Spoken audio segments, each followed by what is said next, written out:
Olá, estamos de volta com o nosso Boa Noite Investidor. Hoje, sexta-feira, dia 28 de dezembro, último dia útil do ano de 2018.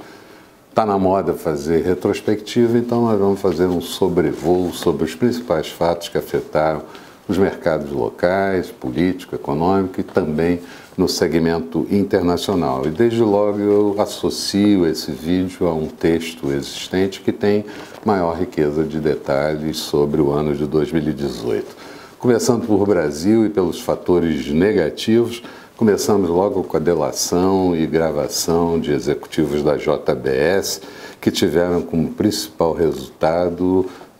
não deixar que a reforma da Previdência, que estava sendo bem encaminhada no Congresso Nacional, passasse. Além disso, tornou o presidente Temer refém bastante fragilizado, com uma popularidade em queda e sem conseguir aprovar novos projetos. Citamos também a greve dos caminhoneiros ocorrida no mês de maio, por conta de preço de combustíveis e que acabou afetando a economia ao longo dos meses subsequentes. Uma economia que já vinha com uma recuperação lenta tornou-se ainda mais lenta. Outra novela que correu o ano de 2018 diz respeito à cessão onerosa entre a Petrobras e a União, que pode ser resolvida agora no novo governo, mas que até aqui ficou sem resolução e que poderia ter dado um belo ajuste, não só nas contas do ano de 2018, se fosse feita mais cedo, como também preparar um ano de 2019 mais tranquilo. De qualquer forma, isso pode acabar se resolvendo. Tivemos como evento principal as eleições majoritárias, que também trouxe graves consequências no resultado, uma polarização da discussão entre PT e PSL, Bolsonaro saindo vencedor, muitas mudanças de governadores, muita mudança de deputados e senadores, portanto um colégio eleitoral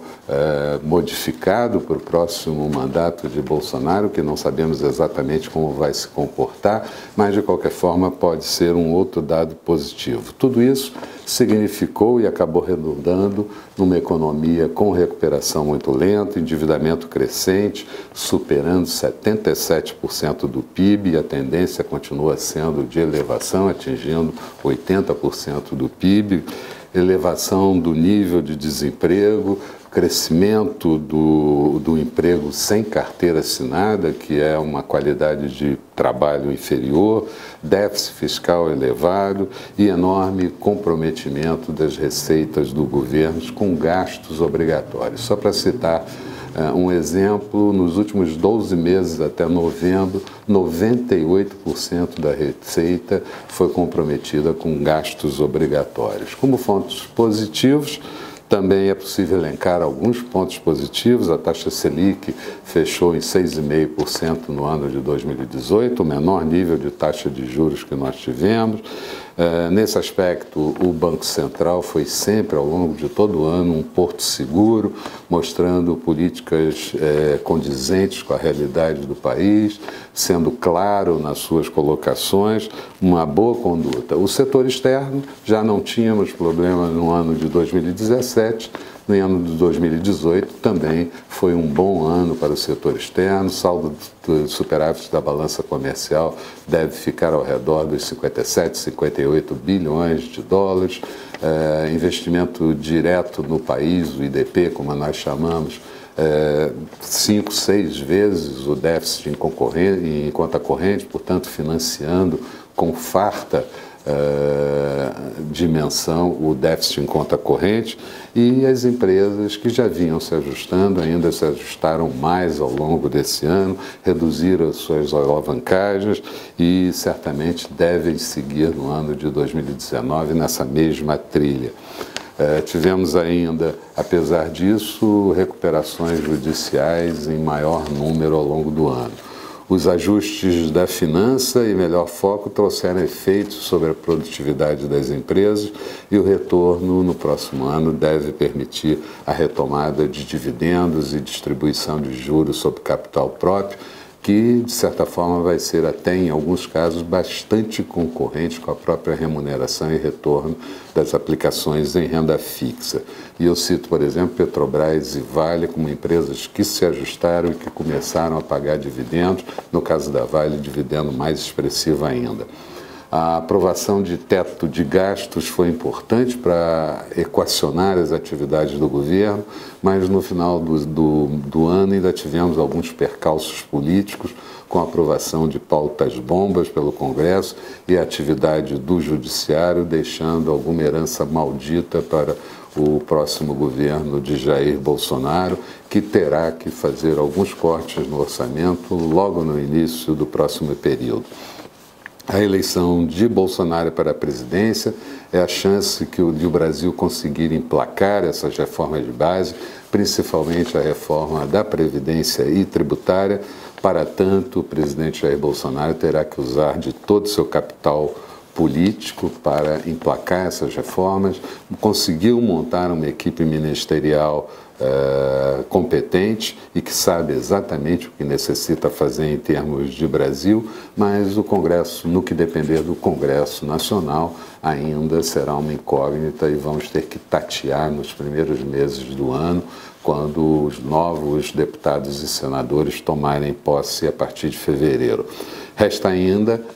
dois fatores importantes: a segurança jurídica necessária para que os investidores locais e internacionais possam realizar os seus empreendimentos com alguma segurança, e certamente o governo precisa manter a credibilidade em alto nível. No segmento internacional, fatores negativos, como pano de fundo, claramente a desaceleração da economia global, mas isso já era previsto desde o início do ano de 2018, só acelerou um pouco e veio acima do que estava sendo esperado essa desaceleração em alguns países, e eu cito, por exemplo, a Alemanha desacelerando um pouco, a China, que é a grande diferencial, a economia da Índia, que ainda vai subir até o fechamento do seu PIB em março de 2019, mas de qualquer forma a economia global desacelerando e com alguns desajustes em países. Isso faz com que os mercados ressintam de problemas como o Brexit, a saída do Reino Unido da União Europeia, que ainda permanece sem nenhum tipo de definição, se vai sair sem acordo, se vai sair com algum acordo possível. De qualquer forma, isso é um trauma. Permanece também o problema do déficit orçamentário da Itália e os dois partidos, Liga Norte e Cinco Estrelas, comandando o país, partidos de oposição, discutindo com a União Europeia, mas esse aparentemente já foi formalizado um acordo sobre o déficit do orçamento. Conflitos generalizados, e aí eu cito Síria, eu cito Irã, eu cito Coreia do Norte. Tivemos ainda Trump, que foi sempre a grande vedete nesse ano de 2018, aplicando tarifação para a área comercial, afetando diretamente a China, que ainda permanece em discussão pelos próximos 90 dias, mas que deve chegar a algum acordo, e também exercendo uma política tributária bem mais agressiva, que levou o país a estar girando um crescimento ao redor de 3,4%, mas que deve desacelerar ao longo do ano de 2019. Há quem diga que entra até em recessão no finalzinho de 2019, início de 2020. Tivemos a fragilidade, claro, da primeira-ministra do Reino Unido, Theresa May, a fragilidade de Angela Merkel, perdendo capital político na Alemanha e dizendo que não vai se candidatar mais. E ainda um dado que preocupa bastante: o nível de endividamento de países e empresas depois de muitos anos de liquidez enorme e de taxas de juros muito baixas. O dado positivo do segmento internacional é que a desaceleração da economia global e outros fatores aqui relacionados podem promover ajustes mais comedidos na política monetária, principalmente realizada por bancos centrais de países desenvolvidos, além de alongamento da elevação da taxa de juros, principalmente a taxa de juros americanos. Nessa linha, é possível intuir também que China e os Estados Unidos possam efetivamente chegar a algum acordo nesses 90 dias, não só sobre tarifação, mas também sobre roubo de propriedade intelectual, sobre hackers